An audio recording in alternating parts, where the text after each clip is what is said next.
Salam Hindustan. We are India.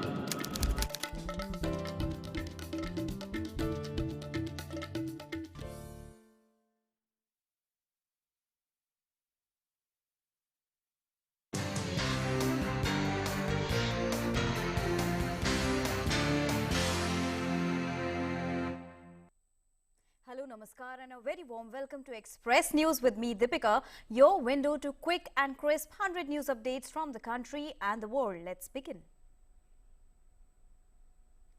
Prime Minister Narendra Modi virtually addressed his education community on the completion of 1 year of transformative reforms under new Education Policy 2020.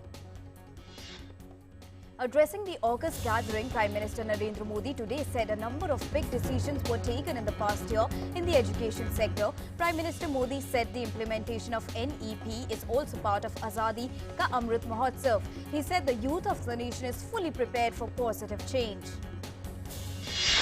Prime Minister Modi said earlier students used to go to foreign countries to further pursue their education, but soon our students will be able to get world-class education in their own motherland.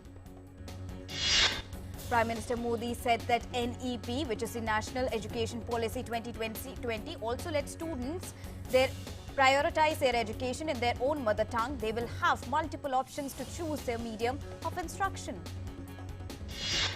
Prime Minister said that NEP 2020 will also free our students from unnecessary exams pressure. The Prime Minister also said that NEP 2020 will bring a new revolution. The education system will not hold students back but push them to explore their interest. Prime Minister said that Nishtha 2.0 will not only provide training to our teachers, but teachers too can give their valuable suggestions and inputs to their departments.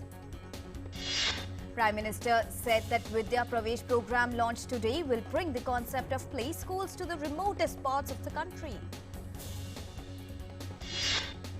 Prime Minister also expressed his gladness to announce that now Indian Sign Language will be also taught as a subject at secondary level. Prime Minister launched multiple key initiatives in education sector. The Prime Minister also launched the Academic Bank of Credit that will provide multiple entry and exit options for students in higher education, first-year engineering programs in regional languages and guidelines for internationalization of higher education. Centre takes a historic and a landmark decision for providing 27% reservation for OBCs and 10% reservation for economically weaker section in the All India Quota scheme for undergraduate and postgraduate medical and dental courses from the current academic year 2021-22 onwards. Prime Minister Narendra Modi tweeted saying that this will immensely help thousands of our youths every year getting better opportunities and create a new paradigm of social justice in our country. Both the Houses of Parliament continue to face disruptions over Pegasus snooping, farm laws and other issues. The Lok Sabha and Rajya Sabha have been adjourned for the day. Parliament has passed the Factoring Regulation Bill 2021 amended, with the Rajya Sabha approving it today amid 10. The bill has already been passed by the Lok Sabha.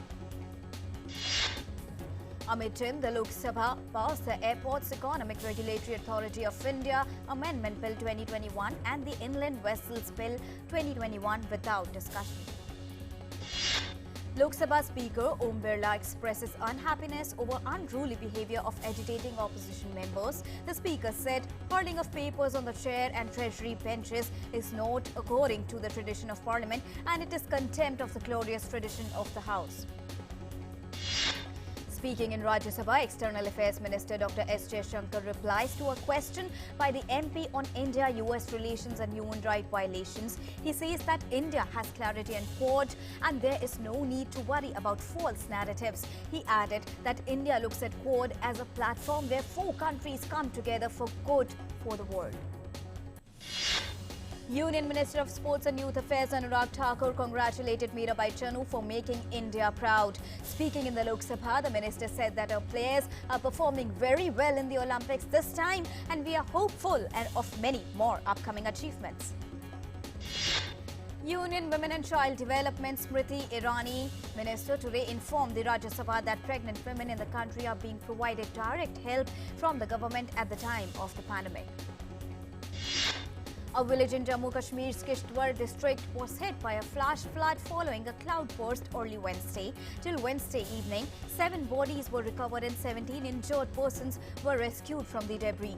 Rescue teams started trawling through muddy debris in Honja village of Kishtwar district on Thursday morning in search of survivors. India continues to battle COVID-19 as many as 38,465 patients recovered from the virus in the last 24 hours. Total of 3,07,01,612 patients have recovered so far across the country. The recovery rate currently stands at 97.38%. The country has reported 43,509 new cases in last 24 hours. Active caseload is currently 4,03,840. Active cases constitute 1.28% of total cases. The weekly positivity rate remains below 5% and currently stands at 2.38%. Daily positivity rate remains below 5% and currently stands at 2.52%. More than 45.07 crore vaccine doses have been administered so far under the nationwide vaccination drive. Testing capacity has also substantially ramped up. Over 46.26 crore samples have been conducted till now. Union Ministry of Health and Family Welfare has decided to depute a high-level multidisciplinary team to Kerala to collaborate with the state health authorities in instituting effective public health measures for COVID-19 management in view of the significantly enhanced number of daily COVID cases.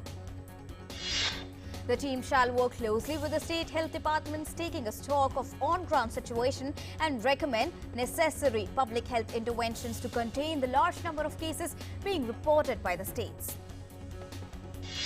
Strict weekend lockdown is being imposed in Kerala for the past several weeks.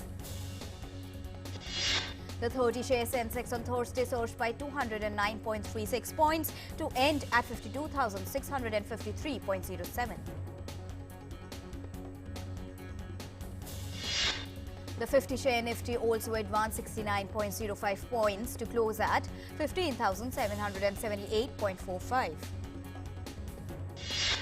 Gold prices on Thursday rose by 482 rupees on the MCX to end at 48,059 rupees per 10 gram. Prices of silver also rose by 1,352 rupees on MCX to close at 67,742 rupees per kilogram. The Indian rupee on Thursday gained 9 paise to close at 74.29 against US dollars provisionally. Brent crude futures, the global oil benchmark, also rose 0.39% to 75.03 US dollars per barrel. The prices of petrol and diesel remained unchanged for the 12 consecutive days on Thursday. The price of petrol in Delhi stands at 101.84 rupees per litre, while that of diesel stands at 89.87 rupees per litre. The total coal offtake in the country in the last quarter or fourth quarter of the financial year 2020-21 was more than the previous 3 quarters. The coal offtake in the last quarter, which is the period between January to March, was 201.258 million tons. According to a government statement, the coal-based power generation has shown a steady increase during each quarter of 2020-21. Further, during first quarter of 2021-22, coal-based generation has increased about 29% vis-a-vis same period last year. Confederation of Indian Industry has said that with amendments, penal provisions under Limited Liability Partnership Act will be cut to 22, compoundable offences to 7, non-compoundable offences to 3, and number of defaults under in-house adjudication mechanism will be only 12. In a tweet, CII said it is an important step in ease of doing business. The world continues to battle against COVID-19. So far, more than 19.67 crore people have tested positive for coronavirus, while recovery rate has surpassed 17.81 crore. The deadly virus has claimed lives of 42.03 lakh people globally. The United States remains worst affected by the COVID-19 pandemic. More than 3.54 crore people so far have been infected by the COVID-19. Over 6.28 lakh deaths due to the virus have been reported in the country. Bangladesh continues to report high number of new COVID-19 cases despite lockdown. A record number of 15,230 new COVID-19 cases and 237 deaths were reported in the country on Wednesday. In Bangladesh, the sample positivity rate also rose to 30.12% on Wednesday from 28.44% on Tuesday. Numerous U.S. federal agencies on Wednesday mandated masks at federal buildings and COVID-19 hotspots in line with instructions issued by the White House Office of Management and Budget. New York will require state employees to be vaccinated against COVID-19 or get tested. New York City Mayor has announced a plan to offer New Yorkers $100 as cash incentive to get COVID-19 vaccine if they get the COVID-19 vaccine from a city-run vaccination site. England will allow fully vaccinated visitors from the European Union and United States without quarantine from next week. The opening up of England would likely be followed by the rest of the United Kingdom. Travellers will, however, still have to take COVID-19 tests before departure and soon after arriving in England. An earthquake of magnitude 8.2 struck the Alaska Peninsula late on Wednesday, prompting tsunami warnings in the region.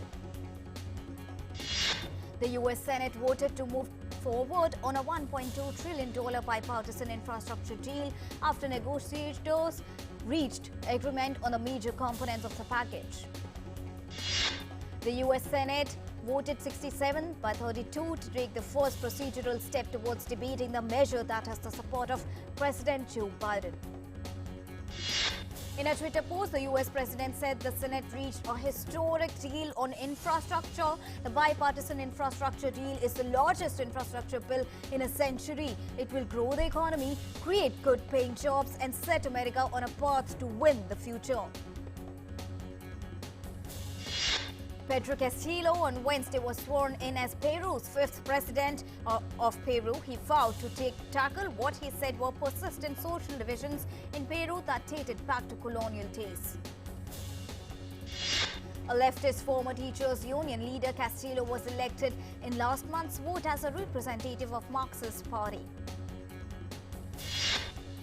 Haiti's newly sworn-in interim Prime Minister Ariel Henry on Wednesday said his government plans to work to allow the Caribbean nation to hold elections as quickly as possible after the assassination of President Jovenel Moïse earlier this month. Israel Defense Minister Benny Gantz told his French counterpart Israel took seriously espionage allegations concerning the Pegasus software developed by NSO that is suspected of targeting President Emmanuel Macron and other French officials. Gantz shared initial findings from a government assessment of NSO Group exports with France. The phone of France's president was on a list of targets that were possibly under surveillance by Morocco, which used NSO's Pegasus software. Turkish authorities on Wednesday launched an investigation into massive forest fire that spread to the town of Manavgat in southern Turkey. President Tayyip Erdogan said his government hoped to put out the place without any casualties. Mayor Şükrü Sözin said flames had spread as far as the town center, where many buildings were being evacuated. U.S. Defense Secretary Lloyd Austin sought on Thursday to nudge forward security ties with Vietnam that have been slowly deepening as both the countries watch China's activities in the South China Sea with growing alarm. Despite closer military relations more than 4 decades after the Vietnam War ended in the year 1975, President Joe Biden's administration has said there are limits to the relationship until Hanoi makes progress on human rights. UNESCO has added the landscapes of Northwest Wales to its World Heritage Sites list after it stripped off Liverpool of its status. Britain has more than 30 places on the World Heritage list. The government nominated the area to the UN Cultural Organization in 2020 to recognize its role as a leader in the production and export of slate during the 18th century. In Senegal, farmers in northeastern town of Boki-Diawe are planting circular drought-resistant gardens known as SLOVAKIA. The garden's purpose is multifold, which includes reforestation, slowing desertification and improving food security and livelihoods of the people living in Sahel. The gardens are part of Africa's Great Green Wall project. It's an ambitious attempt to plant a 5,000-mile belt of trees, including edible species like papayas and mangoes, as well as medicinal plants like moringa and sage across the length of the Sahel from Senegal to Djibouti. A cold wave in the southern Brazilian state of Rio Grande do Sul has brought snow and cold rains to at least 13 cities. There were snowfalls in the cities of São Francisco de Paula, Gramado, Carlos Barbosa, Baix, Harville, Piratini, Caxias do Sul, Marau and Farroupilha.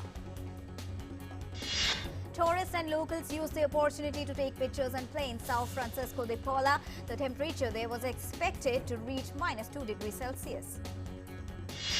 Concerns about pollution and the environment could see drone displays like that featured in the opening ceremony of the Tokyo Olympics replace fireworks as the light show of the choice in the night sky. British drone display company Celestial flies as many as 300 drones in formation. Baby George Kaiser is as old as the Beirut port blast. His mother, Emmanuel Latif Kaiser, was in labor on 4th of August last year when a stockpile of ammonium nitrate stored unsafely for years exploded in the Lebanese capital, crashing whole windows onto her bed. She went on to give birth to her first child under torchlight in the corridor of the destroyed St. George Hospital University Medical Center. 1 year later, the parents say their son is a symbol of life, bringing hope to people in Lebanon. The coronavirus pandemic is not just a health issue in Argentina's capital, but is leading to a lower birth rate in Buenos Aires. According to official statistics, registered births in Buenos Aires and its metropolitan area fell by 25% in comparison of January and February of this year when compared to the same period of 2020. Experts say the solitude of quarantine coupled with the local economy already under strain affected family planning decisions. Climate change is real. It's now troubling the fishermen of South Korea. Fishermen in Deokraming Bay in Jeollanam-do province are facing a challenge of jellyfish influx. Fishermen pull up a net, but it is filled with translucent jellyfish instead of their daily catch. It was 23rd of June when a jellyfish alert was issued in the province. In Vietnam, the first case of myasthenia gravis has been cured by stem cell transplantation. This success by the medical team of 108 Central Military Hospital was achieved after more than 1 year of preparation, 90 days of technical implementation and close monitoring. In Japan, people with physical disabilities are getting their chance to remotely serve customers at a fast food restaurant by controlling a robot from their homes. A month-long trial is being carried out by a fast food chain and a venture firm that develops what are called avatar robots. One of the robots has been set up at a hamburger restaurant in Tokyo. 10 people with physical disabilities take turns to operate it remotely. The operator can talk to the customer and explain the items being served. India started off its Tokyo Olympics campaign on a high note. Reigning badminton world champion PV Sindhu sailed into the women's singles quarterfinals with a straight game triumph over Denmark's Mia Blichfeldt. In hockey, the men's team stormed into the quarterfinals with a comprehensive 3-1 victory over defending champions Argentina, scoring 2 goals in the final 2 minutes of its penultimate pool match. Indian archer Ratanu Das hit the bullseye in a one-arrow shoot-off to knock out third-seeded Korean and former Olympic champion Ho Jin-gyuk and stormed into the pre-quarterfinals at the Games. In boxing, India's first super heavyweight boxer SATISH Kumar eased into the quarterfinals of his debut games, defeating Jamaica in his opening bout. Meanwhile, Mary Com's bid to win a second Olympic medal ended in the pre-quarters. The London Olympics bronze medalist lost to third seed Ingrid Valencia of Colombia via split decision in a closely contest round of 16 match in the women's flyweight category. China held off a lead surge by the USA to win the women's 4x200-meter freestyle relay in a world record time at the Tokyo Olympics on Thursday. The Chinese touched home in 7 minutes 40.33 seconds, beating the record held by Australia by 1 minute 17 seconds. USA took the silver medal while the bronze went to Australia. American CAELEB DRESSEL set an Olympic record on his way to winning the men's 100-meter freestyle gold medal as he seeks to become one of the most successful swimmers at an individual games. DRESSEL won in a time of 47.02 seconds to claim his second gold in Tokyo Olympics. ZHANG UFEI of China established an Olympic record and won the gold medal in the women's 200-meter butterfly ahead of the Americans Regan Smith and Halle Flickinger. The 23-year-old has been in red-hot form this year and hit the wall in a new Olympic record time of 2 minutes 3.86 seconds. American Robert Finke earned the honor of becoming the first men's Olympic 800-meter freestyle champion when he touched ahead of Italy's Gregorio Paltrinieri in a nail-biter. Paltrinieri led virtually from the start before Finke halted him in over the final 50-meter to touch in 7 minutes 41.87 seconds. Zuzana STEFECEKOVA of Slovakia won the women's trap gold medal in the Tokyo Olympics at the Osaka shooting range. Kylie Browning of the United States won the silver, while the bronze went to Alessandra Perilli of San Marino. Epic period drama The Empire, starring Kunal Kapoor as Badshah, reveals the first look for the series set for release on OTT platform. The makers of the series anticipate it to be the biggest and grandest show ever created in India. Actors Ayushmann Khurrana and Rakulpreet Singh are currently in Bhopal shooting for their upcoming film Dr. G.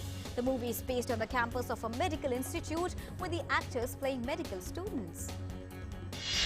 On the occasion of his 62nd birthday, actor Sanjay Dutt treated his fans to the new look of his character Adhira from the upcoming film KGF Chapter 2.